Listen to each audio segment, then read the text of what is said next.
Hey, what's up, everybody, and welcome to the Celebrate Columbus Show, powered by Johnson Whitkemper Insurance Services. My name is Josh Burnett, and as you can see, we've got an excellent guest today. I'm so excited to be out here at Taylor Brothers to be talking with Tom Harmon. We're going to be talking about our community and country's 250th anniversary, as well as some amazing events coming up that we would like for you to be a part of. So thank you, Tom, for being here today. Well, thanks for having me, Josh. Yeah.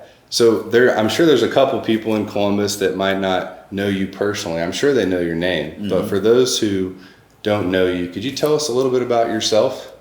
Well, I grew up in North Vernon, Indiana. Graduated from Jennings County High School. We were the second class to graduate from the school when it consolidated. From there, I went to Indiana University and got a BS degree. And came back and worked for a summer or so with my father, and ended up going back to school to get an MBA. And upon graduating from the University of Louisville with an MBA, I had the opportunity to internship with Cummins for 2 summers during that process. So I hired on full time in 1978 and returned back to Columbus and went to work for Cummins. Had a job in industrial marketing and ultimately segued into automotive marketing. In 1985, I decided to leave Cummins and go back and get involved with our family business with my brother Bill and my dad. And that's when we took Harmon Construction, which was my dad's business in North Vernon, and took it from a small residential contractor and took it to a union contractor doing commercial and industrial work. And we started growing the company from there. And so there's Harmon Steel, there's Harmon Construction, there's Taylor Brothers. Yeah, Harmon Construction was the first company, and we had the opportunity to start Harmon Steel as a steel erection company. And originally Milestone was a partner with us on that, but later on we ended up taking them out and taking on the whole company. Harmon Steel was started in 1988. So, you know, we're coming on 40 years here soon with Harmon Steel. We're probably one of the larger steel erectors in Indiana.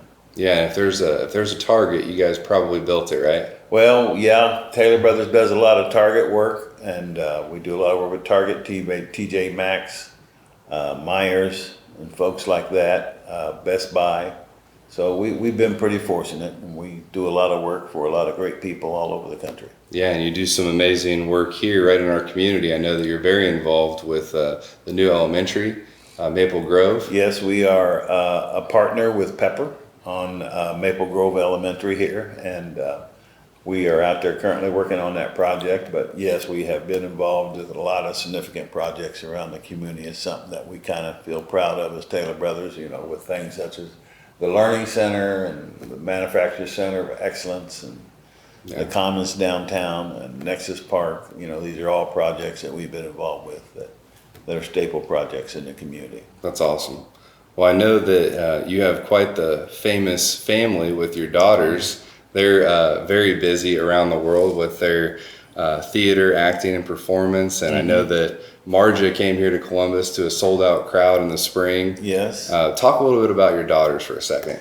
Well, my daughters are Marja and Chaston. Marja is the oldest, and she went to USC. She graduated from USC, and she has been in the theatrical business ever since her graduation. She's done national tours. She's performed in plays such as Aida, Lion King, currently are in Book of Mormons, and is currently in Hamilton on the national tour of Hamilton. She plays Angelica Schuyler, and it's something that she's loved doing. That's probably one of her dream roles. I remember her talking about wanting to be a part of the cast of Hamilton. So had the opportunity to see her play it on Broadway here a couple months ago. Wow. She was there for 2 weeks, or 2 months in New York. The lady who played Angelica hurt her foot, so Marja came in and substituted while she was getting healed. So Chaston, very similar journey, went to NYU, graduated from there, went on a national tour with Les Mis. She's been on Broadway with Hair. She's done another Broadway performance a few years back with Billy Crystal, Mr. Saturday Night. She went on and got her master's in Yale. Wow. Chasten's very much entrepreneurial. She has several things. She knits. She does very elegant knitting designs and sells them. She does coaching. She currently is running owns and operates a smoothing store up in Fishers, and she's still doing some acting on the side. So she's got multiple talents, and she likes to chase them all. So that's awesome. They both stay very busy. Yeah, so in addition to be a proud father, I know that you and your wife are very involved in the community. And one of the things that I want to talk about was you started the African American Foundation here in Columbus. I believe it was 2013. And talk a little bit about why you thought that that was an important contribution for our community. Well, we mentioned Irwin Miller early on. Mm-hmm. Irwin Miller, in trying to make the community, the best community it was, he felt like providing a place for a diverse population is important. It makes you a better community. So back in the late 70s, Cummins put forth an effort to try to bring more African Americans to the community working for the engine company. So they went out to the HBCUs and things like that. There were a lot of African Americans that recruited and came to work for Cummins back in that time. And we all kind of came here about the same time. Most of us had the mindset that we were probably just going to be here for a few years and move on. Because, Columbus wasn't real welcoming back then. It wasn't unwelcoming, but there just weren't a lot of blacks. I think right now, the population back then was considered to be about 2% African American. Today, it's probably a little bigger number, probably closer, I think, to 5 or 6%. But I think that's basically due to the biracial population too. So we made it work for us back then, and there was 6 families that stayed, raised their families here, retired here, and worked here their whole lives. And so I approached those 6 families about, maybe the Heritage Fund had issued a challenge to set up a new endowment, and I thought that would be a good thing for us to do as the 6 families. So we all agreed to contribute X amount of years for 5 years to set up this endowment. And we are now in our 15th year, I think, of the fund. It started and I have been amazed at the support that we have gotten out of the community, and it's allowed us to do a lot of things. We have 5 initiatives. We have education, arts and culture, leadership development, economic development, and health. And those are the 5 pillars and things that we do around the community to promote those.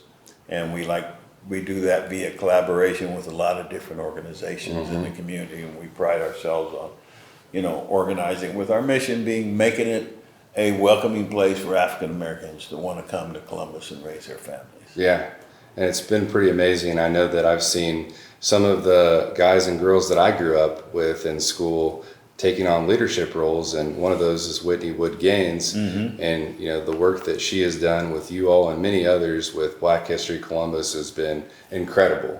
Because when you think about, I learned about Black history growing up, but it felt, very far away sometimes.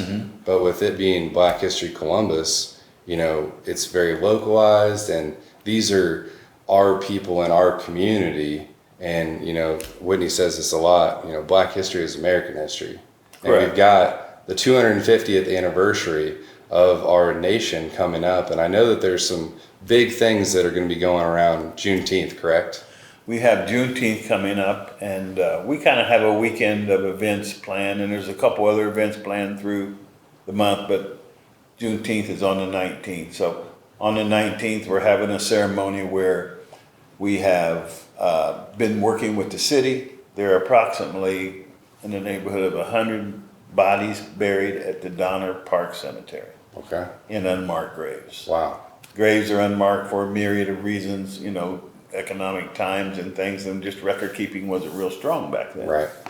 Make a long story short, we want to do something to acknowledge that. So the city has agreed to let us do that. We are working with Landmark Columbus. We have selected one of the Miller Prize winners to come down and help us design a memorial that we will place at Donner Cemetery that acknowledges these bodies being buried in the cemetery. Yeah, that's amazing. And we're working with the city, and the city is going to create a website so that people can go to that website. And for those names that we know for a fact, you can learn who they are. And if there's family members that people know for a fact that are there that may not have full records on, it's a way to kind of complete that list and acknowledge those people who are there. So we're excited about that happening on the 19th. Also on the 19th is an event that is put on by the Columbus Human Rights Department that we are a part of with Ida Ramirez, where she's doing a panel discussion, which is part of the 250-year effort to talk about what it's like to be an American, from an immigrant perspective. Whether you're a descendant of slaves or whether you're an immigrant from Mexico or from Europe. And it should be a panel discussion to talk about that. That's happening at noon that day. On the 20th, on that Saturday, the Columbus Young People of Color, the CPOC group, we are doing a leadership training effort over at Ivy Tech, where we hope to have about 50 of the community's young, potential up-and-coming people, leaders, to come and take on our leadership seminar and to learn about certain skills around leadership that will be put on by Pat McClendon. So it will be like a half-a-day seminar that day. And then Sunday is kind of fun day. We are having a community service with all the black churches in the community. It will be at the Lex. Nice. It will happen 11 o'clock that morning, and Frank Griffin will be the guest speaker. And after the Lex, we will roll right out of the church into the grounds of the Lex and have a family reunion picnic. Wow. Which will be for all the people and for the community in celebration of Juneteenth. I just kind of got chills thinking about that picture that you just painted of, the community coming together at the former North Christian Church and now the Lex with the library, having that community service and then walking out together. That sounds like, our version of Martin Luther King Jr.'s dream. Yeah. To be able to walk out together and to be able to have that time together. And I know that as I've talked to Whitney, I think we do a really nice job of honoring our past and on these specific days. But one of the things that we've talked about is, how do we do this on the day-to-day, right? Yeah. Because it's important that we acknowledge, celebrate, and honor, but really it should inform the way we live our lives. Yeah, one of the efforts that we do is put together a whole month of activity during Black History. Yeah. And we started out doing that where we're beginning to realize that, we don't need to just celebrate it in 1 month. Let's celebrate it throughout the year. Right. So, expansion of the Juneteenth activities is an example of us doing that. Yeah. The other thing we do in the fall is Kwanzaa. And looking at being more active throughout the year with type of things we have in telling the story. Yeah. Of the role of African Americans in the community. Yeah. And they've had a vital role in this community. They were businesses and people, and we have a rich history here, and we need to tell it. Yeah. And as I've done some research for this episode, as well as just learning more about your story, I can tell that you really care about honoring the past, but you're equally as passionate about the future. Could you talk a little bit about why you care so much about Columbus and how to help honor the past for our rich, as you said, African American history, but also the future? I think learning and understanding the past is important as we move in the future. They say if you don't learn from the mistakes you made in the past, chances are you're probably going to repeat yourself. Yeah. And I think that's so true. And I think there are a lot of stories that, African Americans have to tell about their role in this country, in this community, in this city, that we need to be telling these stories. We don't do a good job of passing that information on from one generation to the next. And we're also dealing in an environment where a lot of that information is trying to be erased from the books or erased from people's memories. And it's important to remember that. You know, I'm 74 years old. I'm old enough to remember, you know, John F. Kennedy being killed, Bobby Kennedy being killed, Martin Luther King. I know where I was at on those days. And, you know, I went to school at IU in 1970 in the height of the Vietnam War. So I know what civil unrest looks like in this country. Many kids in today's generation haven't had those experiences and Right. don't know what that looks like. So if we don't do a good job of sharing our history and our story and documenting it and putting things in place so people don't forget, I think it's important we remember that so we won't make the same mistakes in the future. Yeah. As you talk about that, Tom, in celebrating our history, I also think about the investment that you make on a daily basis into people in our community that are up and coming leaders. Can you speak to why you're so passionate about developing the next generation? Well, I sit on a lot of boards in this. I have sat on a lot of boards in this community, and still do for that matter. And it's important to have a seat at that table. You know, it's important to be a voice at that table. And as I'm getting up in age, and other folks, you know, we need to think about who's that next generation. So, you know, as I mentioned earlier, one of the pillars of the African American Foundation is leadership development. So we provide scholarships for some of the young people in the community to attend Leadership Bartholomew County classes, to go to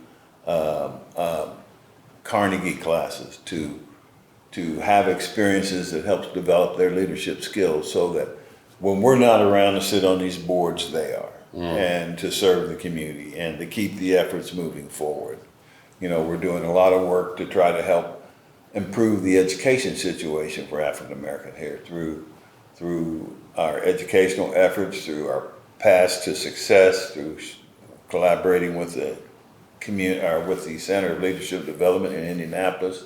We currently have STEM camps that are going on over at the Manufacturing Center of Excellence to, you know, begin to prepare this next generation to be active and effective participants in the community that they live in. That's awesome. Well, Columbus, I hope that you've enjoyed learning about Tom as well as the African American Foundation and all of the amazing events that are going to be coming up in our community surrounding Juneteenth. I think there's an opportunity for all of us who are watching this to be involved, to come and participate, to support, to share, to be a part of the story, because Black history is American history, and specifically, Black history is Columbus history. And so I hope that you've enjoyed getting to know Tom, hearing some of his story, and how you could be a part of it in the future. We'll see you next time.